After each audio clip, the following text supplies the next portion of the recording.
विश्वं दर्पण दृश्यमान नगरी तुल्यं निजान्तर्गतं पश्यन् आत्मनि मायया बहिरोद्भूतं यथा निद्रयः यः साक्षात् कुरुते प्रबोधसमये स्वात्मानं एवाद्वयं तस्मै श्रीगुरुमूर्तये नमः। इदं श्रीदक्षिणामूर्तये अशुभानि निराचष्टे तनोति शुभसन्तितं स्मृतिमात्रेण यत् पुंसां ब्रह्म तन्मङ्गलं परम् अतिकल्याणरूपत्वात् नित्यकल्याणसंश्रयात् स्मर्तॄणां वरदत्वाच् ब्रह्म तन्मङ्गलं विदुः। ओम। पिछले वीडियो में हमने कुछ शंकाओं के बारे में आपसे जो लोग करते हैं, अब कुछ लोग बोलने लगे कि योग से, आपने बोला योग से कैवल्य नहीं प्राप्त होता, इसके बाद बहुत सारी शंकाएं भक्त लोगों की इधर उधर की। तो ऐसे चलिए अब ये इसका भी कुछ ठीक है, एक दो और शंकाएं ले लेते हैं, फिर आगे साधन विचार करेंगे, ठीक है। अब ज़्यादा अगर शंकाएं अगर होंगी तो उनका सभी शंकाओं का समाधान अगर करतेंगे तो फिर वेदांत शास्त्र कैसे होगा, मतलब कैसे ये ख़त्म, ये समाप्त कैसे होगा ये। चलिए अच्छा ठीक है, चलिए योग में क्या, योग का अच्छा बताते हैं। शंका योग के अनुसार कई लोग नाराज़ हो गए हैं, योगी लोग। उसमें क्या अभी होता क्या है, अविचार में हम क्या इतना खो गए हैं कि अपने मुक्त स्वरूप को, दृष्टा को भूल गए। ठीक, मान लीजिए, इससे पहले हमने बताया था, ठीक है। अब इसमें क्या है, अविद्या, अस्मिता, राग, द्वेष और अभिनिवेश, ठीक है। ये योग दर्शन के अनुसार ये दुख के कारण है कि नहीं। अविद्या, अस्मिता, राग, द्वेष और अभिनिवेश, ये योग दर्शन, पतंजलि योग दर्शन के अनुसार ये योगी कहते हैं कि अविद्या के इस परिवार का नाश, ठीक है, कर दो। बोलते हैं विवेक ख्याति से इसका नाश कर दो। अब वो होगी चित्त वृत्ति। अब कैसे होगी विवेक ख्याति, वो बोलते हैं, योगी बोलते हैं कि वो होगी चित्त वृत्तियों के निरोध से। समाधि में जब दृष्टा अपने स्वरूप में स्थित होगा तब उत्थान दशा में जान जाएगा कि संसार की किसी वस्तु से मेरा संबंध नहीं है, वो वस्तु फिर आए या जाए, ठीक है। योग दर्शन कहता है कि दुख क्लेश अविद्यक है, आविद्यक, ठीक है।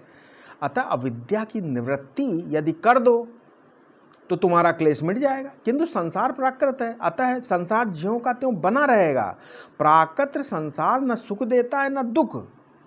वेदांत दर्शन कहता है कि सृष्टि दो प्रकार की, एक जीव सृष्टि और एक दूसरी ईश्वर सृष्टि।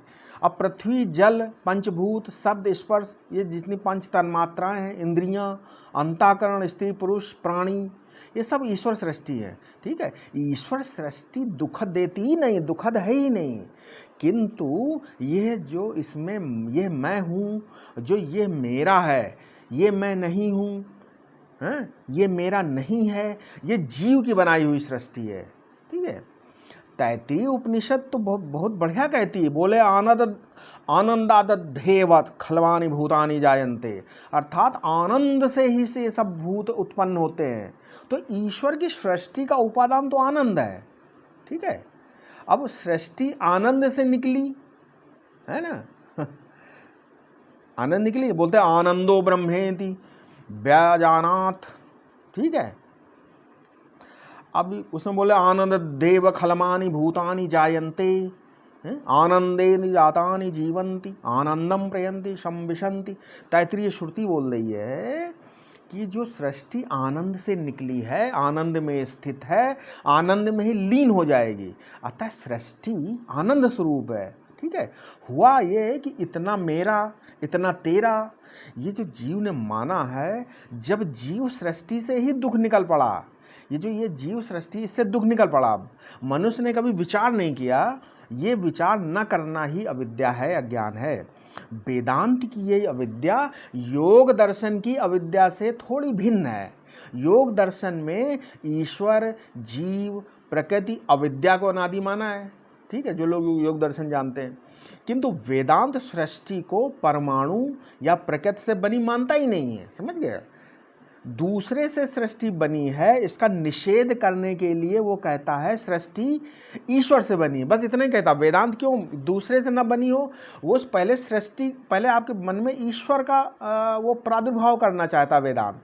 वो बोलता है कि दूसरे से सृष्टि बनी है, इसका निषेध करने के लिए वो कहता है सृष्टि ईश्वर से बनी। यहाँ ईश्वर से सृष्टि बनाने का अध्यारोप है, ये ओनली अध्यारोप है, सृष्टि बनने के समर्थन में तात्पर्य नहीं है। आप समझ लीजिए ये चीज, अन्य कारणवाद के निषेध में तात्पर्य। तत्व दृष्टि से तो सृष्टि बनी ही नहीं है, वेदांत कहता है।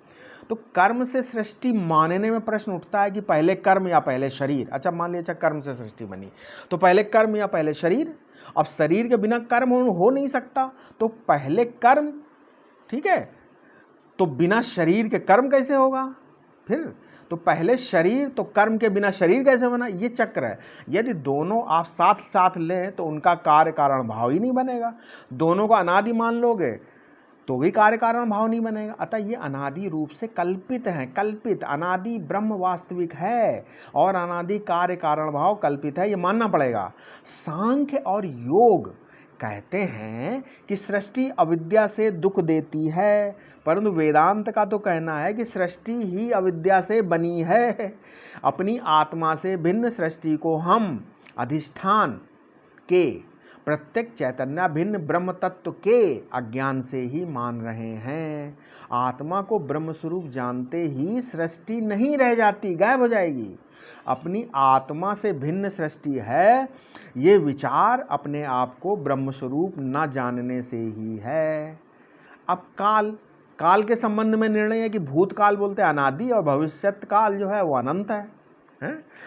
अरे इस अनादि अनंत काल के मध्य तुम्हारी आयु के जो 150 साल हैं, वर्ष हैं, वह उस काल का कौन सा भाग है, ये बता सकते हो आप? कहना ये होगा कि 150 वर्ष तो प्रतीति मात्र है, अनादि अनंत काल में ये 150 वर्ष प्रतीति है। इसी प्रकार तुम्हारे शरीर ने जो देश घेर रखा है, मान लो थोड़ा सा स्पेस घेरा है, वो अनंत देश का कौन सा भाग है बताइए? विस्तार की दृष्टि से भी अनंत कोटि ब्रह्मांड, अनंत देश में केवल प्रतीति। आप अगर देखो तो तुम्हारा शरीर छोड़ो, ये अनंत कोटि ब्रह्मांड है, इस अनंत देश में केवल प्रतीति मात्र है। कारण सत्ता की दृष्टि से देखें तो जो पूर्ण सत्ता होती है उसमें कोई भी परिच्छिन्न सत्ता रह नहीं सकती, क्योंकि एक परिच्छिन्न सत्ता जहाँ होगी वो पूर्ण सत्ता को भी वहाँ परिच्छिन्न बनावेगी। अतः उस अनंत के अज्ञान से ही हम अनंत कोटि ब्रह्मांडों को मान रहे हैं। अच्छा आगे देखो, अब रूप में क्या प्रमाण है कि हम ये देख, नेत्र प्रमाण है कि नहीं? अच्छा नेत्र में कौन सा प्रमाण? बोले मन, और मन में बुद्धि, बुद्धि के लिए कौन प्रमाण है? मैं बुद्धि के भाव अभाव दोनों का साक्षी हूँ। देश काल वस्तु इन सब की प्रतीति बुद्धि के द्वारा होती है। अतः बुद्धि और बुद्धि द्वारा प्रतीत होने वाले सब पदार्थ दृश्य होने के कारण स्वप्न के समान मिथ्या भासमान है। इस प्रकार देश काल वस्तु की वास्तविक सत्ता नहीं है। समाधि में शांत चित्त में सृष्टि की प्रतीत नहीं होती, विक्षिप्त चित्त में ही सृष्टि की प्रतीत होती है। अब मान लो कोई आदमी दिमाग उसका वो हो जाए, पागल हो जाए, तो पागलपन में किसी को कुछ प्रतीत होता हो तो वो सत्य होगा या मिथ्या, बताइए? अच्छा इसीलिए समाधि में, सुसुप्ति में सृष्टि का अभाव होने से, केवल विक्षिप्त चित्त में प्रतीत होने से, दृश्य होने से, विकारी होने से, परिच्छिन्न होने से, ज्ञान निवृत्त होने से सृष्टि सिद्ध नहीं होती है। ये ना तो सत्ता की दृष्टि से सत्य है, ना ज्ञान दृष्टि से सत्य है, ना अनादि अनंत दृष्टि से ही, ठीक है? यहाँ तक कि ये अदृष्ट से भी नहीं बनी, क्योंकि अदृष्ट की प्रतीति नहीं हो सकती। ये तो केवल अज्ञान दृष्टि से, और अविद्या अज्ञान की कल्पना भी अविद्या में बैठकर ही की जाती है। ब्रह्म दृष्टि तो अविद्या रहती ही नहीं, तीनों कालों है ही नहीं ब्रह्म दृष्टि में अविद्या, समझ गए हैं? ब्रह्म दृष्टया त्वविद्येयं न कथनश्चन विद्यते, समझ गए? अब प्रॉब्लम है ही नहीं, अविद्यामान होने पर भी मनुष्य को तो अपने अज्ञानी होने की अनुभूति के बल पर अविद्या की कल्पना करनी पड़ती, ठीक है? ब्रह्म ज्ञान स्वरूप है, ज्ञान स्वरूप, अब ज्ञान स्वरूप उसको कहते हैं जो अपने को भी जाने और दूसरे को भी जाने, वो ज्ञान स्वरूप है। लेकिन दूसरा है ही नहीं तो ब्रह्म किसको जानेगा? अपने आप को ही जानेगा ना। किंतु ब्रह्म अनंत है, और यदि वो अपने को पूर्णतः जान ले तो अपना फिर वो अनंत कहाँ रह गया? शांत हो, अंत हो गया कि नहीं हो गया? तो ब्रह्म का स्वभाव है, देखो हम ये बता रहे प्रैक्टिकल, ब्रह्म का स्वभाव है जानना और अनंत का स्वभाव है जानने में ना आना। जैसे आंख का स्वभाव है देखना, आकाश का स्वभाव है पूर्णता दृष्टि में ना आना। इसका फल क्या होता है? हम आकाश में नीलिमा देखते हैं कि नहीं, क्षितिज में देखते हैं।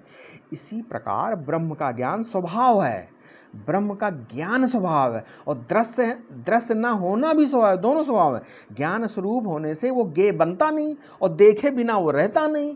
तो स्वरूप का ग्रहण न होने से आकाश में नीलिमा के समान दूसरा रूप में ग्रहण हो, अन्यथा ग्रहण हो जाता है। कैसे?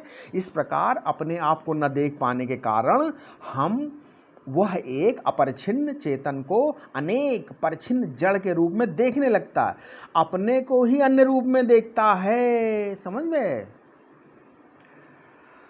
हाँ, ये परमात्मा का स्वभाव है, इसलिए ये दिखना कोई अपराध नहीं है। ठीक है, आपको मान लो दिखाई दे रहा है ये ज्ञान, ये कोई अपराध थोड़ी है, दिखाई दे रही मान लो सृष्टि। ज्ञान अज्ञान का विरोधी है, भान का विरोधी नहीं है। आपको चीजें दिखाई देगी।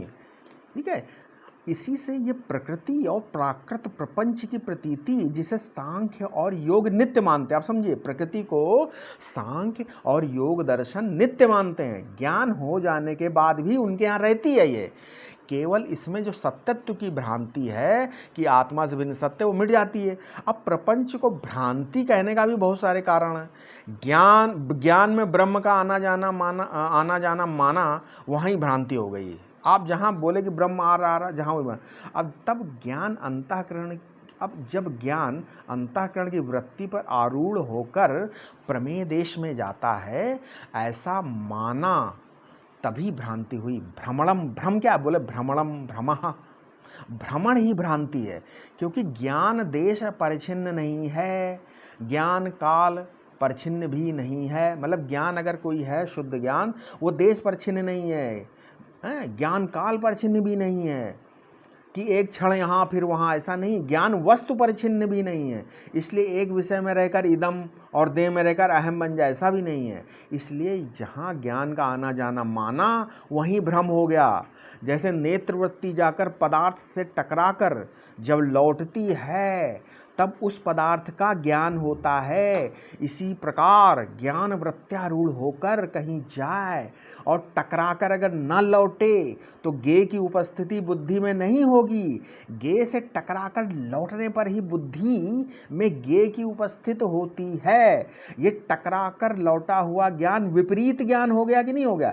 विपरीत ज्ञान का अर्थ है कि हम जो कुछ देखते हैं ज्ञान के विपरीत देखते हैं, यही भ्रांति ज्ञान है। ये द्वैत प्रपंच अविद्या से बना है, सत्य प्रतीत होता है। जब अद्वैत ज्ञान से इसमें सत्यत्व की प्रतीति नहीं रहेगी, ब्रह्म ज्ञान का अर्थ है अनंत विषयक विद्या। अनंत का ज्ञान होने से ये पता लगेगा। कैसे?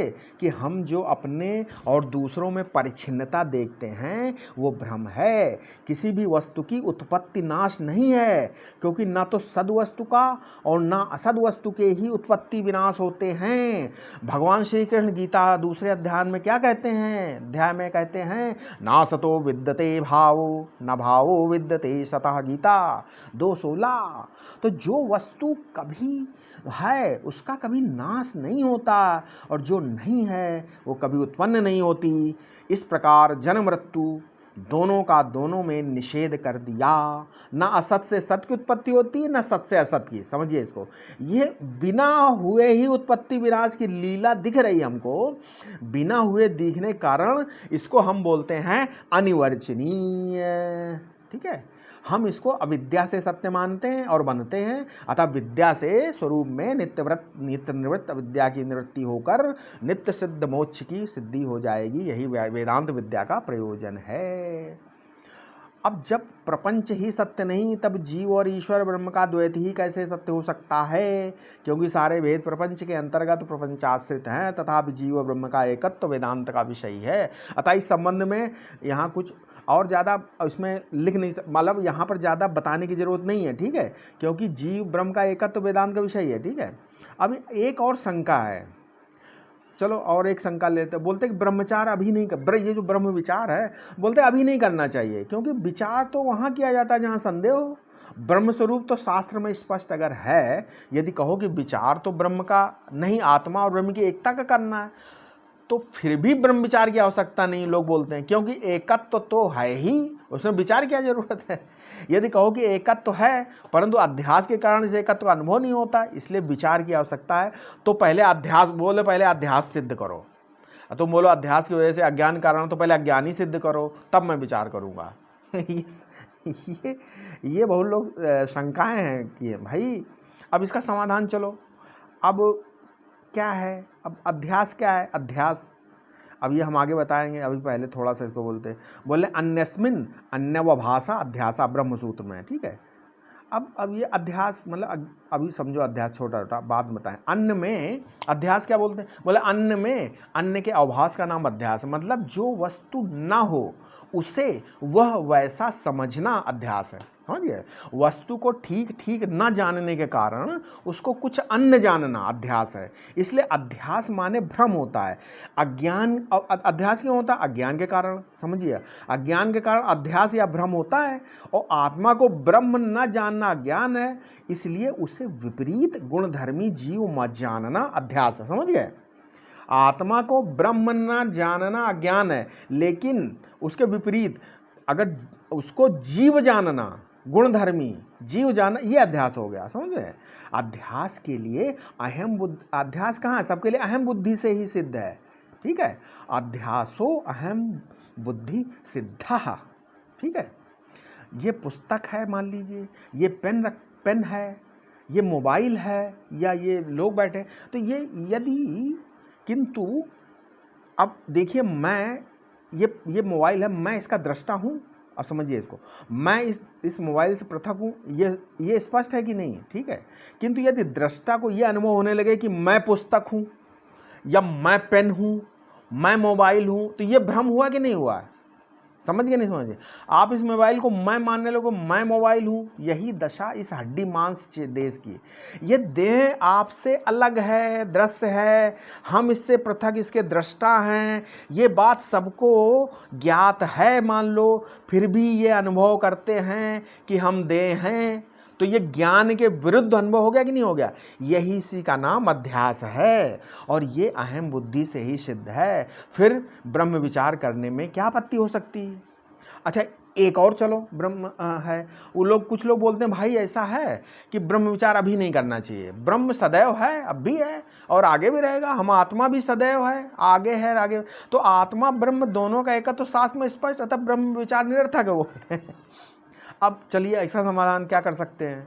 इसका समाधान ये है कि मान लीजिए आप, हमने बताया कि शास्त्र में सबका वर्णन स्पष्ट होने पर भी अध्यास के कारण उस वर्णन की सत्यता में संदेह है, तो श्रुति का कथन है क्या, तत्त्वमसि, अर्थात तुम आत्मा देश काल वस्तु से अपरिछिन्न अद्वितीय ब्रह्म हो, किंतु हमारा प्रत्यक्ष अनुभव है कि हम देह हैं, उत्पन्न हुए हैं, बड़े हुए हैं, घिस रहे हैं और एक दिन मर जाएंगे। हमें तो साफ मालूम पड़ता है कि हम हिंदू हैं, मुसलमान हैं, ईसाई हैं, कोई शत्रु है, मित्र है, हमको ये भी पता चलता है कि हम आत्मा हैं, फिर हम ब्रह्म तो है ही, हो ही कैसे सकते हैं ना, नहीं हो सकते हैं। भले ही श्रुति आत्मा ब्रह्म की एकता बताए, वर्णन करती, परंतु एकत्व तो हमारे प्रत्यक्ष ज्ञान से विपरीत होने के कारण संदेह का विषय, इसीलिए ब्रह्म विचार आवश्यक है, समझ गए।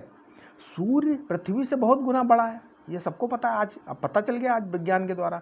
ये ज्ञान होने पर भी प्रत्यक्ष में बहुत छोटा मालूम पड़ता, आप देखो तो बहुत छोटा सा लगता है कि नहीं लगता, लेकिन विचार करने पर यह सिद्ध होता है कि ये उक्त विरोध पृथ्वी और सूर्य के मध्य जो दूरी है बहुत दूर है, इसलिए ये दूरी क्या, उपाधि, दूरी की उपाधि से यह विरोध प्रतीत हो रहा है। इसी प्रकार ब्रह्म विचार करने पर ज्ञात होता है कि आत्मा और ब्रह्म का प्रतीतिक विरोध अंतःकरण और उसके कारण की उपाधि के कारण है, वास्तविक नहीं।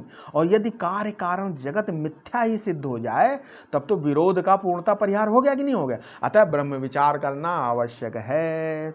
अब श्रुति बोलती है, वेद कहता है क्या कि तुम चेतन ब्रह्म हो, लेकिन जो सांप्रदायिक लोग बोलते हैं, बोलते हैं तुम हिंदू हो, मुसलमान हो, ईसाई हो, धार्मिक हो, तुम जीव हो, पापी हो, पुण्यात्मा हो, स्वर्ग नरक में जाने वाले हो। संसारी लोग कहते, अब संसारी लोग क्या बोलते हैं, बोलते तुम देव हो, कर्ता हो, भोक्ता हो। उपासक लोग कहते हैं तुम ईश्वर के दास हो, सखा हो, वत्स हो, प्रेमी हो। आखिर तुम हो क्या? तुम्हारे बारे में श्रुति का कथन ठीक है या दूसरे लोगों का, ये संदेह की निवृत्ति के लिए विचार आवश्यक है। अच्छा चलो श्रुति छोड़ो, आपसे एक बच्चा आकर ये कह गया कि आप देह नहीं ब्रह्म है। अच्छा चलो, अब यदि उसका कहना आपके प्रत्यक्ष से विपरीत है तो आप विचार करेंगे या नहीं करेंगे? यदि कोई बालक आपसे कह जाए कि भोजन में पॉइजन मिला हुआ है तो आप विचार किए बिना भोजन कर लेंगे? इसीलिए बोलते हैं विचार की आवश्यकता है। प्रत्यक्ष के विरुद्ध श्रुति प्रमाण नहीं हुआ करती। आपको सामने मोबाइल रखा है, इसके लिए श्रुति प्रमाण नहीं, इसके लिए आपके नेत्र प्रमाण है। भगवान शंकराचार्य स्वयं कहते हैं यदि हजारों सैकड़ों वेद श्रुतियां मिलकर भी ये घोषणा करें कि नेत्र के सम्मुख जो ये घड़ा रखा है, ये घड़ा नहीं कपड़ा है, तो ये प्रमाण नहीं हो सकता। समझ गए? ये है। परंतु आत्मा की ब्रह्मरूपता के संबंध में ये विरोध स्पष्ट है। ये श्रुति में मिथ्या सिद्धांत से प्रतिपादन का दोष भी संभव नहीं है। अतः विचार करना पड़ेगा कि श्रुति का सिद्धांत ठीक है तो कैसे, और हमारा प्रत्यक्ष अनुभव ठीक नहीं है तो कैसे। इसलिए ब्रह्म विचार की आवश्यकता है। ठीक है, अब ये कहा जा चुका है कि ब्रह्म ज्ञान का बहुत बड़ा प्रयोजन है क्या? मोक्ष, अर्थात संपूर्ण अनर्थों की निवृत्ति और परमानंद की प्राप्ति। संपूर्ण अनर्थों की जड़ क्या है? देहाध्यास, देह। ठीक है, देह में जो आपकी वो है अध्यास है। शरीर के जन्म के बाद ब्रह्मात्मा के ज्ञान के अभाव में देह और अंतःकरण को मैं मेरा जानकर जो कूड़ा करकट आपके अंदर भर गया है, वही देहाध्यास संपूर्ण अनर्थों का मूल है, संपूर्ण दुखों का बीज है। ब्रह्म ज्ञान से ये दुख समूल नष्ट हो जाता है। मरण, जन्म, संयोग, वियोग, नरक, स्वर्ग सब प्रकार के दुख ब्रह्म ज्ञान से समाप्त हो जाते हैं। जीवन की सारी समस्याएं ही दुख हानि की हैं, ब्रह्म ज्ञान से वे निशेषता हल हो जाती हैं। सारी समस्याओं का हल ब्रह्म ज्ञान है। ये बात नहीं कि ब्रह्म ज्ञान से दुख के हेतु नष्ट हो जाते हैं। सुनिए, प्रत्युत उन हेतुओं के मध्य अंतःकरण में जो हीन प्रतिक्रिया मूलक सुखी दुखी भाव की योग्यता है वो समाप्त हो जाती है। अतः ब्रह्म विचार संप्रयोजन है। आपके जीवन में दुख है, इसलिए है कि आप किसी चीज़ को छोड़ नहीं पा रहे हो। नहीं, जैसे धन है, पुत्र है, पति है या पत्नी है, देह है, ठीक है, या यश है, ये चीज़ें आपको छोड़ना चाहती हैं। आप चीज़ों को नहीं छोड़ना चाहते परंतु छोड़ नहीं पा रहे हैं। मान लीजिए कहीं ना कहीं गांठ है, यही दुख का, इसको बोलते हैं चिज्जड़ ग्रंथि। चिज्जड़ ग्रंथि बोलते हैं। ठीक है, जड़ चेतन नहीं है गांठ पड़ गई, लिखा ना, वही चेतन की जड़ के साथ गांठ, जड़ चेतन ही ग्रंथि पर गई, यद्यपि मृथा छूटत कठिनाई। तुलसीदास। तो कहने मतलब जी है, चेतन की जड़ के साथ गांठ, दृश्य की दृश्य के साथ गांठ, संसार की सब चीजें प्रतिक्षण भूत में भाग रही हैं, मतलब चली जा रही भूत, और आप इन्हें वर्तमान में रखना चाहते हैं। यही जीवन की ग्रंथि। आप चेतन होने पर भी जड़ वस्तु को छोड़ने से इनकार करते रहते हैं भाई। दृष्टा होने पर भी दृश्य के लोभ में अटके हैं। यही आपके जीवन में दुख का मूल स्रोत है। ब्रह्म ज्ञान वो निरोधक है जिससे दुख के हेतुओं के इकट्ठा होने पर भी दुख का जन्म नहीं होता। ब्रह्म ज्ञान वो तलवार है जो मनुष्य जीवन की समस्त विद्या, कामना, कर्म की गांठ को काटकर उसे निर्गंध और स्वतंत्र बना देती है। उस परावर आत्मा को जान लेने पर जीव की हृदय ग्रंथि का भेदन हो जाता है, सब संशय निवृत्त हो जाते हैं और समस्त कर्म क्षीण हो जाते हैं। मुंडक श्रुति बोलती है, विद्यते हृदय ग्रंथिस्य छिंदते सर्व संशया क्षीयन्ते चास्य कर्मणि तस्मिन् दृष्टे परावरे। ठीक है ग्रंथि का निर्माण कैसे होता है? अध्यास से, या जिसको आप मान लो भ्रम से। और भ्रम होता है, भ्रम क्यों होता है? अज्ञान से। समझ में आ गया इतना? आत्मा के आनंद स्वरूप के अज्ञान से मनुष्य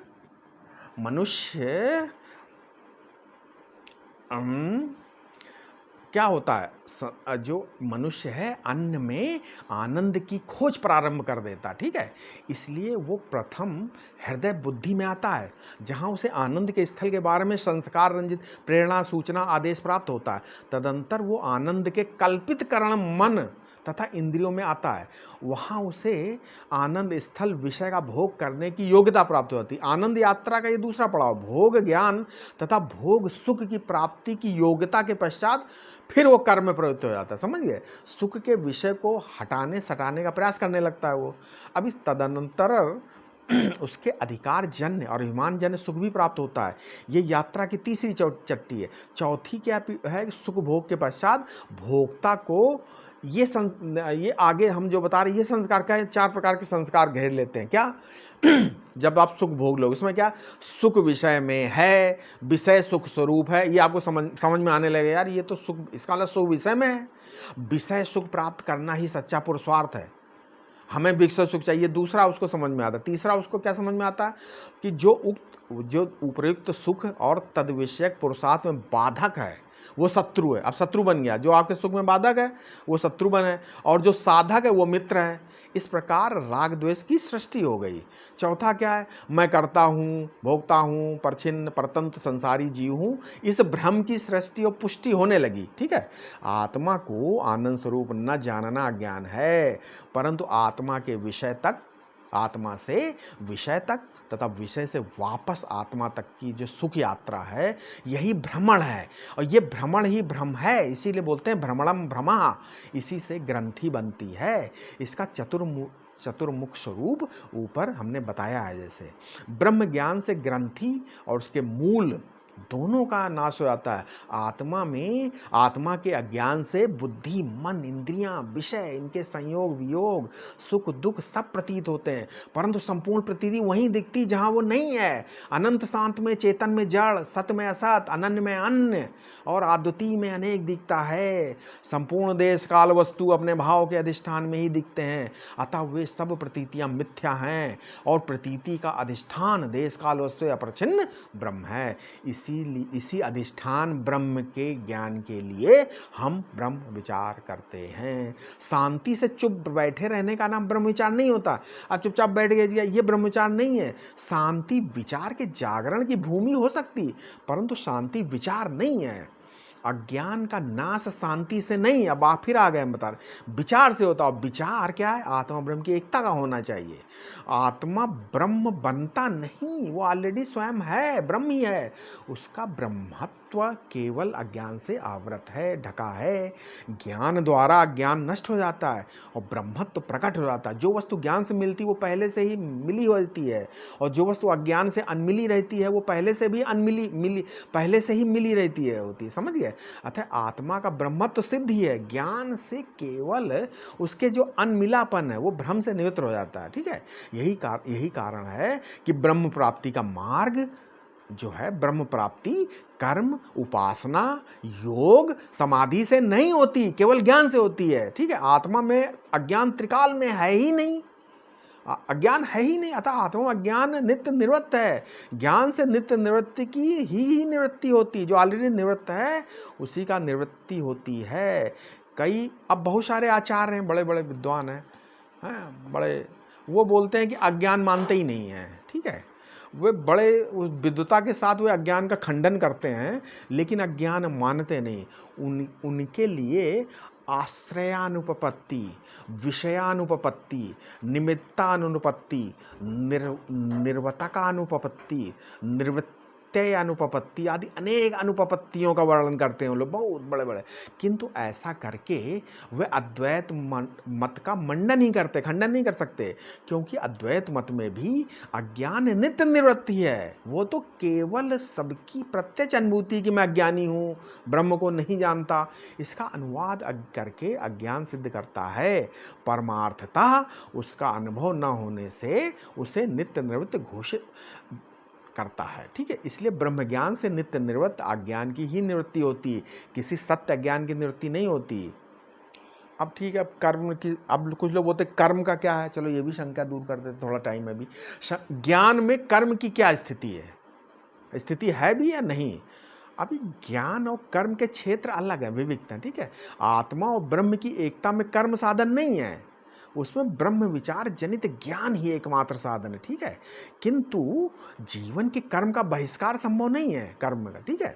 वो शास्त्र की मर्यादा में बंधकर जीवन को सर्वांगीण उत्कर्ष प्रदान करता है। इसी स्पष्टीकरण के साथ हम दोनों के विवेक का निर्वचन करते हैं। पहला क्या, कर्म निर्माण विभाग है तो ज्ञान प्रमाण विभाग है। यदि कर्म आप अपने में या अपनी परिस्थिति में परिवर्तन करना चाहते हैं या सत्य का अपने अनुकूल रूप में अनुभव करना चाहते हैं तो आपको कर्म का आश्रय लेना पड़ेगा। इसके विपरीत यदि आप सत्य वस्तु को जैसा का तैसा अनुभव करने पड़ते हैं तो आपको ज्ञान मात्र का ही आश्रय लेने पड़ेगा, समझ गए। दूसरा क्या, वासनावान कर्म का अधिकारी होता है और जो निर्वासनिक ज्ञान का अधिकारी होता है। जो भोग में परिवर्तन चाहते हैं उनका धर्म में अधिकार है, जो अपनी मनवृत्तियों में परिवर्तन करना चाहते हैं वे उपासना के अधिकारी हैं, हम बता रहे हैं। एंड जो अपनी वृत्तियों का निरोध चाहते हैं वे योग समाधि का आश्रय लेना चाहिए। इस प्रकार धर्म, उपासना और योग के अधिकारी कर्म के अधिकारी हैं। इसके विपरीत जो साधन चतुष्टय संपन्न मुमुक्षु है वो ज्ञान का अधिकारी है, ठीक है। मूल बात यह है कि जो व्यक्ति सत्य को नहीं निकाल सकता, अपनी वासना की पोशाक पहनाकर देखना, वो सत्य को निर्वस्त्र नहीं करना चाहता, वो अपनी वासना की पोशाक उसको पहनाकर देखना चाहता, वो कर्म का अधिकारी है। और जो नग्न सत्य के साक्षात्कार के लिए स्वयं नग्न होने को तत्पर है वो ज्ञान का अधिकारी है। ब्रह्म का ज्ञान उसी को होता है जो निर्वस्त्र हो जाता है। वासना ही वसन है और निर्वासना है नग्नता। अब तीसरा कर्म के हेतु हैं वासनावान अधिकारी, कर्ता भाव, कर्म फल में आस्था और कर्म में श्रद्धा विश्वास। ज्ञान के हेतु क्या, निरसनिक अधिकारी, श्रुति और प्रत्यक्ष ज्ञान के विरोध से उत्पन्न संदेह, मोक्ष रूप फल में आस्था, ठीक है। ज्ञान में कर्म न होने से ना तो कर्ता भाव में और न कर्म और उसके फल में श्रद्धा विश्वास की आवश्यकता है। इस प्रकार ज्ञान और कर्म के हेतुओं में स्पष्ट विरोध है। कर्म और ज्ञान के स्वरूप में भी विरोध है। कर्म कर्त तंत्र है, ज्ञान वस्तु तंत्र है। इसका अर्थ है कि कर्ता स्वतंत्र है, कर्म करे न करे उल्टा करे।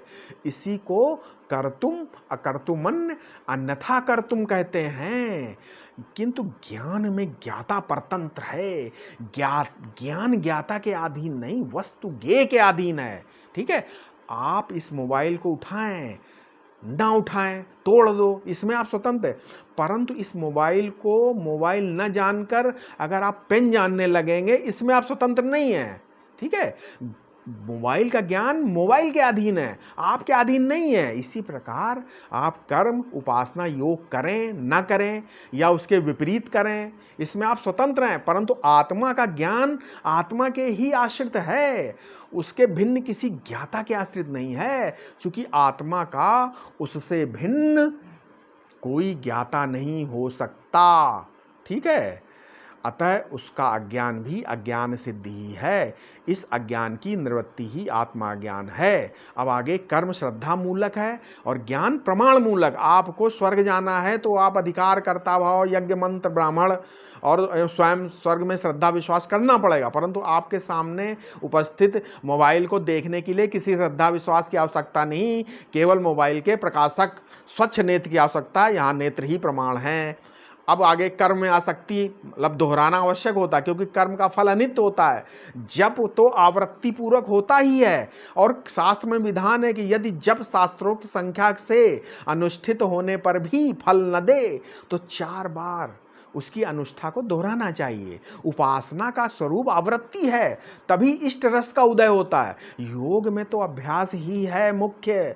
कर्म धर्म बाह्य शरीर से होता है, उपासना मन का कर्म है। योग में जो क्रिया शांति वो कर्म उपासना के कर्म की अपेक्षा विपरीत दिशा में कर्म है। कर्म उपासना में अनुलोम क्रिया है तो योग में प्रतिलोम क्रिया है। दोनों कर्म है, परंतु ज्ञान में न अनुलोम क्रिया और न प्रतिलोम क्रिया। ज्ञान में आवृत्ति की कोई आवश्यकता नहीं, क्योंकि एक बार और सिर्फ एक बार ही प्रमाण स्वच्छ होने पर, प्रमाण प्रमेय का निर्विघ्न संबंध होने पर वस्तु का ज्ञान हो जाता है। हाँ, यदि प्रतिबंधों के कारण ज्ञान एक बार में अदृढ़ न हो तो बार बार ज्ञान की प्रक्रिया की आवृत्ति की आवश्यकता हो सकती है। ये बात श्री शंकराचार्य भगवान ने ब्रह्म सूत्र में कही, आवृत्ति असकृपदेशात, ठीक है, आवृत्ति असकृद उपदेशात ब्रह्मसूत्र भाष्य में कही है। परंतु स्पष्ट ज्ञान तो एक ही बार होता है, उसके दोहराने की आवश्यकता नहीं है। अभी कर्म और ज्ञान के फल में भी विरोध है, ठीक है। क्या विरोध है? कर्म साध्य का निर्माण करता है परंतु ज्ञान सिद्ध वस्तु का साक्षात कराता है। कर्म से जो वस्तु प्राप्त होती है वो साधन के अनुरूप उत्पाद्य होती है, ठीक है। अब आगे इसके हम अगले वीडियो में बताएंगे, जो रह गया थोड़ा, उसके बाद हम ये बताएंगे कि साधन क्या है वेदांत में। ओम